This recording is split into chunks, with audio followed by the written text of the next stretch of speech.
우리 가운데 특별히 유럽에서 공부한 학자들이 상당하게 많습니다. 그래서 여태까지 우리는 개혁 신학이라고 하는 것을 주로 미국에 소개된 그러한 개혁 신학을 중심으로 이해해 왔지만은 이번을 관점을 하면서 이번에 특별히 하이델베르그와 웨스트민스터 신앙 고백 이 두 가지를 비교하면서 우리가 개혁 신학의 지평을 크게 넓힌 것에 대하여서 너무나도 의미 있다고 생각합니다.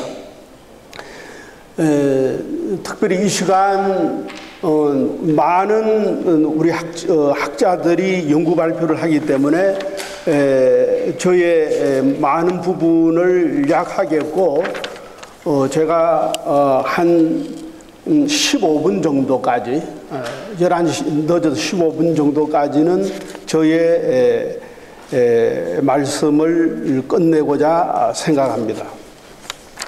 특별히 여기서 특별히 여러분들이 가지고 계신 책을 집에 가서 쭉 보시기 바라고 21쪽에서 보면은 하이델베르와 하이델베르 요리문답과 웨스트민스터 소요리문답과의 어떤 차이에 관하여서 제가 여기 잠깐 묘사를 해보았습니다. 그러니까 하이델베르 요리문답은 매우 실존적이다는 것을 개인적인 비참함에서 시작해서 그리고 하나님을 아는 지식을 얻게 됨으로써 우리가 진정한 인생의 위안을 받는다고 하는 그러한 방향으로 나아가고 그리고 넓은 정신을 가지고 있다는 것입니다. 그러니까 최초의 개신교 신자들이 가졌던 에큐메니칼 정신이 여기에 함유되어 있다는 것이죠. 그런 의미에 있어서 하이델베르의 요리문답이 가지고 있는 포용성과 간용성 이것을 우리가 생각할 수 있다는 것입니다. 그러니까 역사적으로 개혁신앙 고백서라고 하는 것은 신앙적인 박해를 통하여서 진정한 신앙을 찾기 위한 그래서 신앙의 정체성을 찾기 위하여서 노력해왔 이러한 투쟁적인 측면이 강하지만은 그러나 요리문답의 내면을 들여다보면은 그러한 신앙의 정체성을 지키면서도 포용적이고 그리고 포괄적인 그러한 면을 가지고 있다는 것이죠.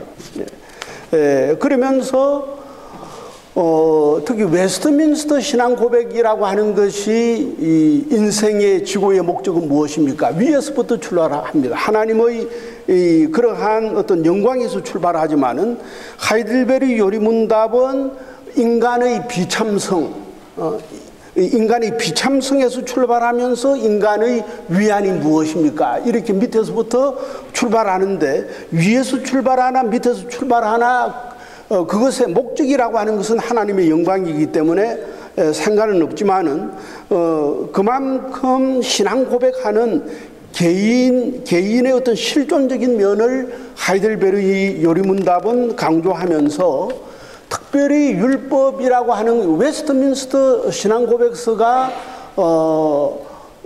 우리에게 죄를 깨닫게 하는 그러한 어떤 의미에 있어서 본다면 율법주의적인 그러한 측면이 있다고 한다면 하이델베르 요리문답은 그러한 비참함을 깨닫는 것은 바로 하나님의 계명을 아는 것이고 이 계명이라고 하는 것은 사도신경의 고백 다음에 십계명이 나오는 것이기 때문에 율법이라고 하는 것을 어디까지나 하나님께서 우리에게 주신 감사의 계명으로 받아들인다는 것입니다.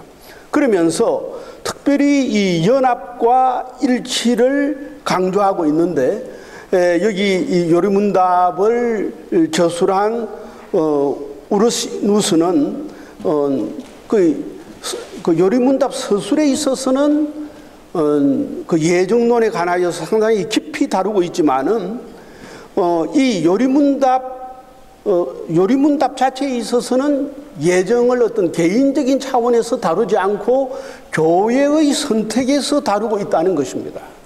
이것은 매우 중요한 의미를 가지고 있습니다. 나중에 17세기, 18세기에 들어가면서 이 예정론 문제 때문에, 그렇죠. 그리고 18세기에 들어가서 특별히 웨슬리와 그리고 휘트필드, 이 두 사람이 같은 복음주의자였지만은 예정 교리 때문에 두 사람이 땅길로 가게 됩니다. 나중에는 다시 만나지만은, 그래서 특별히 웨스트민스터 신앙 고백서에 있어서는 특별히 이 예정론이 강하게 부각되고 있습니다. 그러나 요리문답은 어디까지나 개신교의 신앙을 위하여서 어디까지나 연합과 일치 정신 때문에 이 부분을 매우 포괄적인 측면에서 다루고 있다는 것입니다. 그렇죠? 그리고 성만찬 이론에 있어서도 천주교의 미사론을 우상숭배라고 비판하면서, 그러나 루터교 성찬 교리가 가지고 있는 예수의 인성이라고 하는 것은 어느 곳에나 있다고 하는 편제설을 영적 임재설 안에서 수용하면서 루터교 신자도, 그러니까 정통주의 루터파는 아니지만은 멜랑스톤을 중심으로 하는 어디까지나 열려있는 온건한 루터주의자들도 이러한 성찬론은 받아들일 수 있다고 하는 그러한 연합 정신을 고려하면서 이 요리문답서를 썼다고 하는 것입니다. 이런 의미에 있어서 연합 정신이라고 하는 것이 매우 강조되고 있다는 것입니다. 그래서 그런 의미에 있어서는 사실 웨스트민스터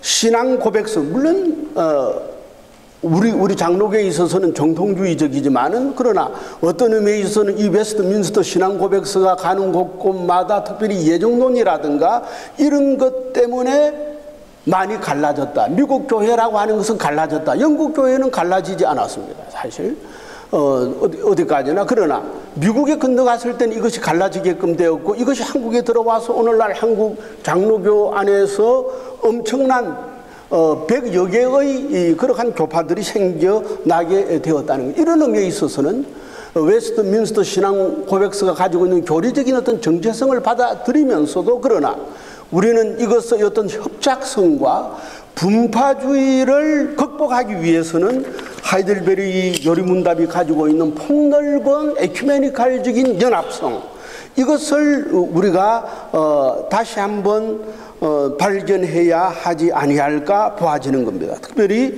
그러니까 우리 한국에서의 영국 청교도라든가 이러한 정신이라고 하는 것이 보면 지금